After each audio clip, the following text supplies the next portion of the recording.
It has been 3 years.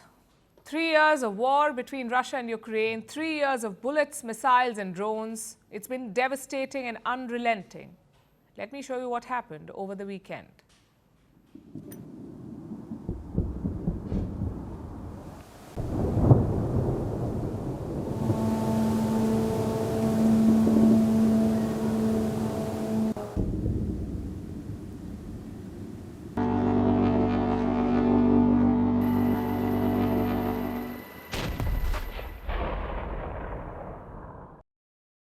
Russia launched its largest drone attack on Ukraine yet. It fired more than 250 drones. About half of them were shot down, but this has not slowed Russia's offensive. In the last 7 days, they've attacked Ukraine with more than 1,000 drones, more than 1,400 aerial bombs and 35 missiles of various types. Why this sudden escalation? Because Russia realizes it has the upper hand and it wants to secure its gains and set the pace for peace talks. We are ready to negotiate with both Ukraine and Europe, with any representatives who in a spirit of goodwill would like to help achieve peace. But we will stop military operations only when these negotiations produce a firm, sustainable result that will be acceptable to the Russian Federation. How is Zelensky responding to this? By hosting world leaders for a summit in Kyiv. This morning, a bunch of Western leaders arrived in Ukraine's capital. From Canadian Prime Minister Justin Trudeau and Spanish Prime Minister Pedro Sanchez to the EU President Ursula von der Leyen, at least 14 world leaders attended the summit in person. Another 20 joined virtually. It was a show of support. But it doesn't really help beyond a point, because increasingly, Ukraine and its European allies are looking helpless. The US has virtually pulled support. Forget arms supplies. Donald Trump does not even recognize Zelensky as Ukraine's legitimate leader. He calls him a dictator. Trump is also bypassing both Ukraine and Europe. Last week, his team met the Russians directly. They began negotiations for a peace deal, just the Americans and the Russians.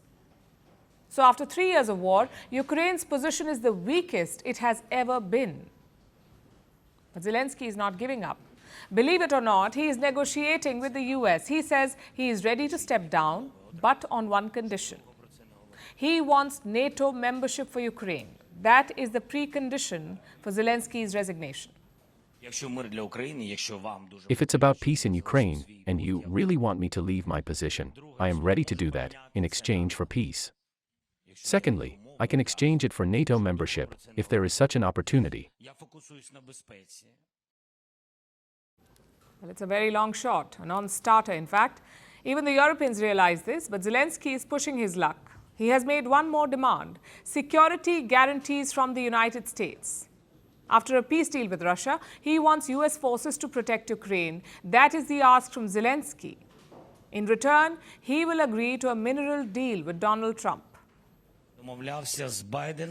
If you believe that the economic deal is a part of the security guarantees, then why can there not be your boots on the ground where you have your business interests?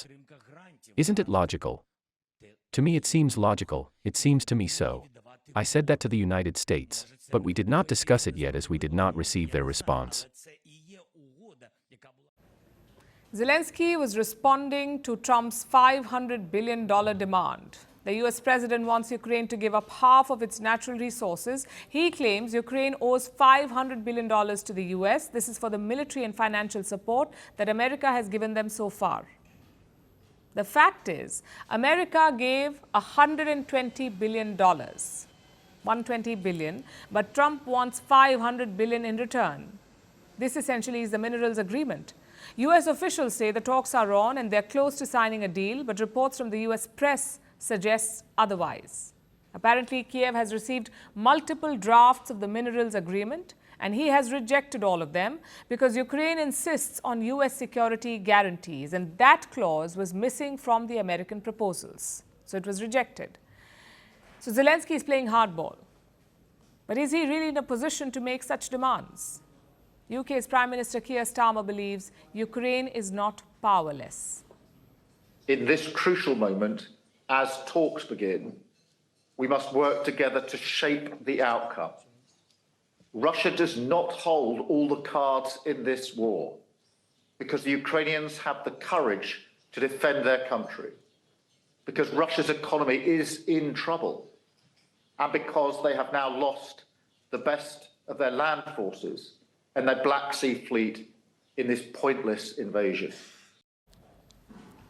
Starmer and Macron are set to meet Trump this week. The French president is in Washington today. The UK Prime Minister will meet Trump on Thursday. Both Macron and Starmer are leading Europe's response to the Ukraine crisis.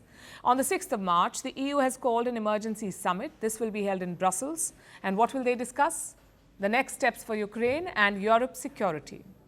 Today, European leaders pledged more aid to Kyiv. They also promised faster deliveries of weapons. Meanwhile, China is rallying around Vladimir Putin. Today, the Russian president spoke with his Chinese counterpart Xi Jinping.